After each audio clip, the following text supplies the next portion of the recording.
Assalamualaikum and good evening to my lecturers. My name is Muhammad Faiz Daniel and I will be representing Group 15 for the Engineers in Society project, which was titled, chosen by our lecturer, Mr. Muhammad Faizari, Environmental Impact Issues on Air Terjun Tanjung Batu, Segari, Perak. So for this presentation, our group will be consist of members named Ahmad Zaimun, Muhammad Shafiq, Muhammad Hafiz, and lastly Muhammad bin Muhammad Jufri. So my part will be talking about the introduction and also the details of the incident. As we all know, there are many project failures that that can be observed at Malaysia. So for our problem statement, it is lack of detailed reports regarding the environmental impact issues on air terjun Tanjung Batu, Segari Perak, and also insufficient studies on project failure regarding environmental issues occurred at Malaysia. So the objectives of this research project it is to analyze the project failure in terms of technical and ethical, and also to recommend the appropriate mitigation measures since we have learned it during our course throughout this semester. Now let's move on to the details of the incident. The incident, which was reported by a news outlet on 17th January, Tanjung Batu Teluk Sera waterfall in Segari, located in the forest reserve and a tourist attraction, was now almost 90% destroyed because of quarrying process since last year. And also the Perak Environmental Government Department also conducted an initial investigation and found there were 6 violations of the environmental conditions involving earthworks. And it is also reported that the developer of the quarrying also failed to inform the Environment Department that work had started as required by the Environmental Impact Assessment EIA approval conditions. And because of this, the developers are also called by the government for further investigations. And because of this incident, the waterfall area is suspended while waiting for the result of the investigation into the claim made. And these are the pictures from the location of the incident. As we can see from the right side, of the picture, there is a before the quarrying process occurred and also after. This is all because of the project failure uh, due to management of the project. So I will now pass on to Ahmad Zaimul to talk about the possible causes of the incident in a more detailed manner. Okay guys, so we are going to present about possible cause of incident, which we found there are about 5. First, violation of license condition, and then ignorance of authority. After that, land disturbing pollution prevention and mitigation measures plan. After that, environment officer, and finally about landslide. Okay, so the first one is violation of license condition. It is reported that the project operator have violated the license condition and have been found out that they are breaking about 52 non-compliances of the license condition. This shows that the project operator is irresponsible towards the execution of the project regarding the environment itself. After that, the ignorance of authority.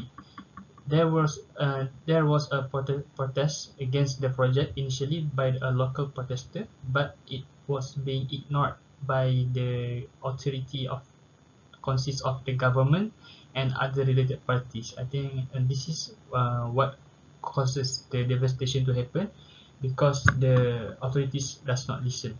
After that, land disturbing pollution prevention and mitigation measures plan. This is one of the policies of the that should be followed by the project operator, but it's found out that the groundwork activities that were executed are not following this plan. After that, of the environment officer, it is investigated that there are no environment officer hired by the operator to supervise the project, which is we can saw the effect that there are no control execution of the project that leads to this kind of devastation. After that, we can see that the landslide. So what causes the landslide? Landslide occurs when the downslope forces is greater than the strength of the land. After that, it will causes the landslide itself. Okay. After that, the consequences. Okay, there are about 4 consequences that is found out from the aftermath of the of the devastation. Firstly, is the disappointment. Disappointment of environmentalists to the authorities, because initially, during the previous slide, I had said the authorities does not listen. This lead to disappointment of environmentalists when this kind of thing happen. It will lead to future effect, which is there are no trust between the civilians and the government itself if this keep on going. After that, the consequences for the project writer is prohibition order and stop work order. It is said that a prohibition order and stop work order were issued on 20th January 2021 under Section 34AA Environmental Quality Act in 1974. The project writer is said to be instructed to stop work immediately to provide clean up, which will we go through to with the another point, which is clean up. Immediate clean up and rehabilitation work is being done immediately after the devastation, which the project operator is given only 2 weeks to finish the job, to finish the cleanup job. Okay, after that, the devastation. As we all know, the principal effect of these consequences is the devastation of the air Tanjung Batu Sekali Perak itself. From the green forest full of trees and clean water, it has become a natural disaster place. From the place that is famous for its recreational scenery have become destroyed by the human activities. Okay, so that's it. The 4 consequences is firstly disappointment. After that, prohibition order and stop work order. After that, clean up, and then finally devastation of air Tanjung Batu Sekali Perak itself. Okay, that's all for me. Thank you. Thank you, Zaimon. My name is Shafiq Zukri, and I will continue this presentation on effect and action taken. The main effect of quarrying is the climate change. It happens due to the deforestation work that happened while setting the quarry location. Many trees were cut down to make sure enough spaces are created to fill the equipment and tool use inside the quarry. As lots of the trees were cut down for this activity, the concentration of the greenhouse gases in the atmosphere will increase, thus lead to the increase of surrounding temperature and eventually cause the global warming. In order to reduce this, the replantation of trees must be done. More trees should be planted to make sure the trees can absorb the water during heavy rain, especially monsoon rain. Even though the process of growing the trees is going to take some time, this work should be performed soonest as possible to make sure the landslide disaster can be avoided in the future. Planting trees are helpful in mitigate the landslide from happening, since the root of the tree will hold the soil and increase the soil strength. Due to the quarrying activity, most of the earth surface are bought and the place used to be rain catchment are gone. This situation leads to the soil erosion, which the main reason of the landslide disaster. The soil erosion started to happen when the soil is no longer be able to maintain its condition.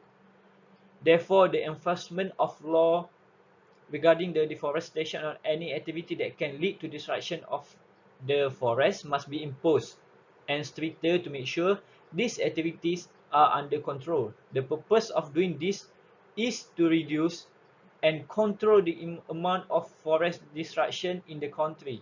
Moreover, the nutrient pollution will also be affected by quarrying activity.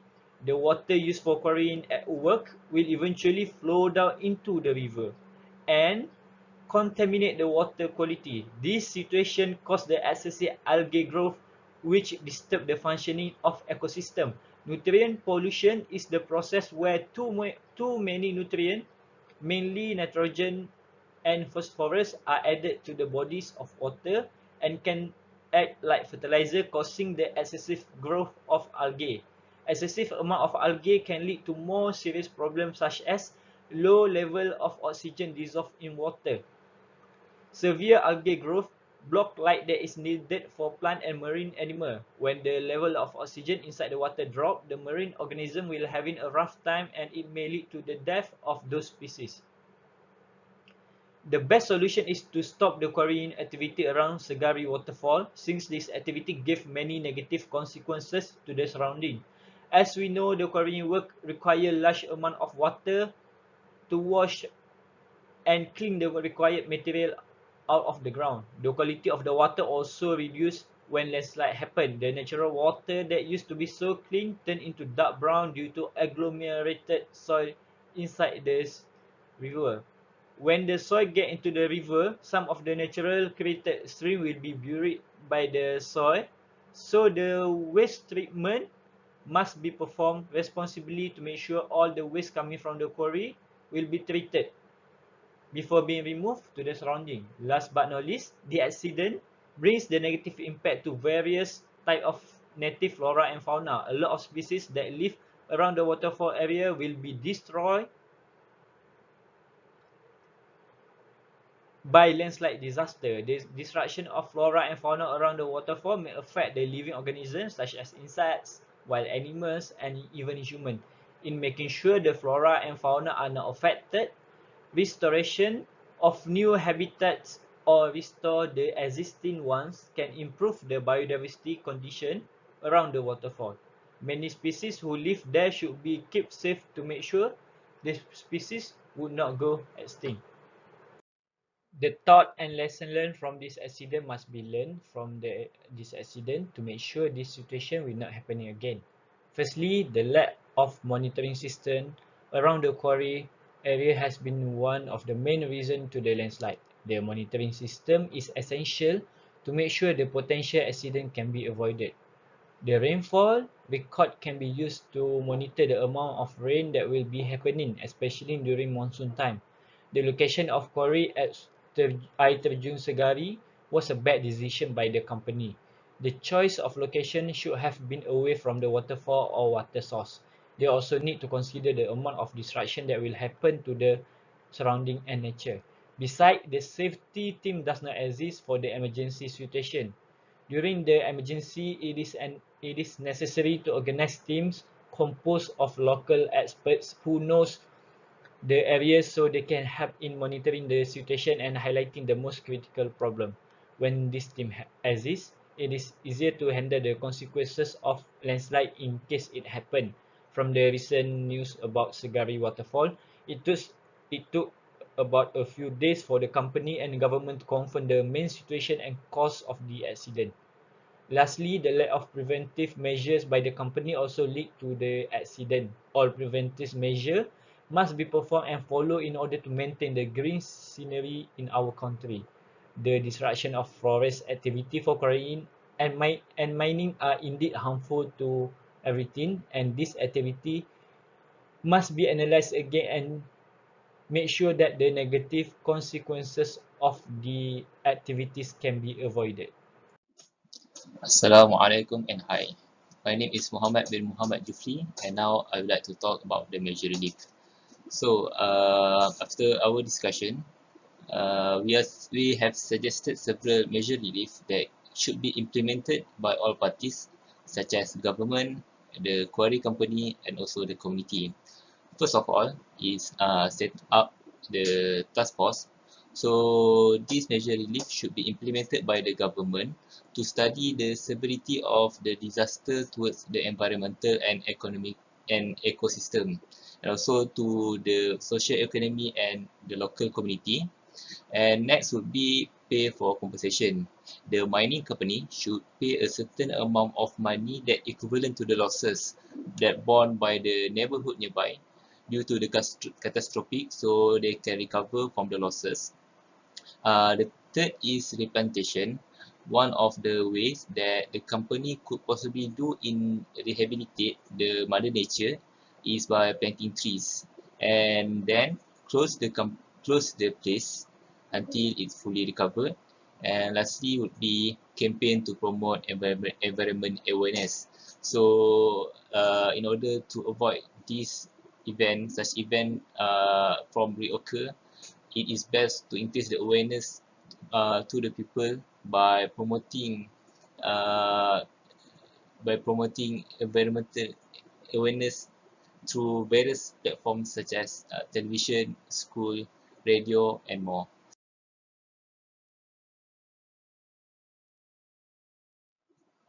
Right.